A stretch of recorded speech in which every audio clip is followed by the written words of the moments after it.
அன்பு நண்பர்களுக்கு இனிய வணக்கம். இது பார்த்திங்கன்னா நம்ம பத்ரகாளி அம்மனுடைய மூலவர் சிலை. இது அம்மா 1008 மூலிகைனால் செய்யப்பட்ட விக்கிரகம்.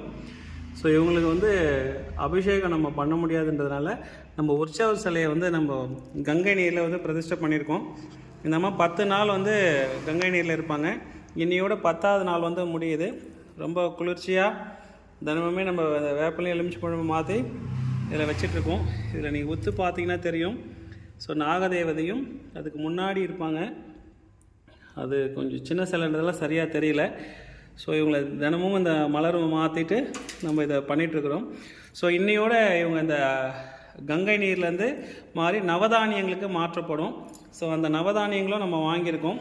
9 வகையான நவதானியங்கள் உங்களுக்கு தெரியும். இந்த நவதானியங்கள் வாங்கியிருக்கோம். நாளைக்கு காலையில் இந்த கங்கை நீரை எடுத்துகிட்டு நம்ம இந்த நவதானியங்கள் இருக்கு இல்லையா, இது எல்லாத்தையும் அதை உள்ளே வச்சு அதில் ஒரு 10 நாள் வச்சுருப்போம். நாளை காலையில் 5:30 மணிலேருந்து 6 மணிக்குள்ளே அதை மாத்திரை ஒரு இது பண்ணுறோம். நீங்கள் பக்தர்கள் மறக்காமல் தவறாமல் அதில் கலந்துக்கிறது ரொம்ப நல்லது. அப்படி வர முடியாதவங்க இந்த கங்கை நீர் ரொம்ப ஏன்னா அந்த அம்மாவுக்கே நம்ம 10 நாள் இதை வச்சுருக்குறோம். ரொம்ப அதிசக்தி வாய்ந்தது. அதை நீங்கள் எப்போ டைம் இருக்கோ நீங்கள் வாங்கி அதை நீங்கள் வீட்டில் எடுத்து போய் தெளிச்சிக்கலாம். ரொம்ப நல்லது.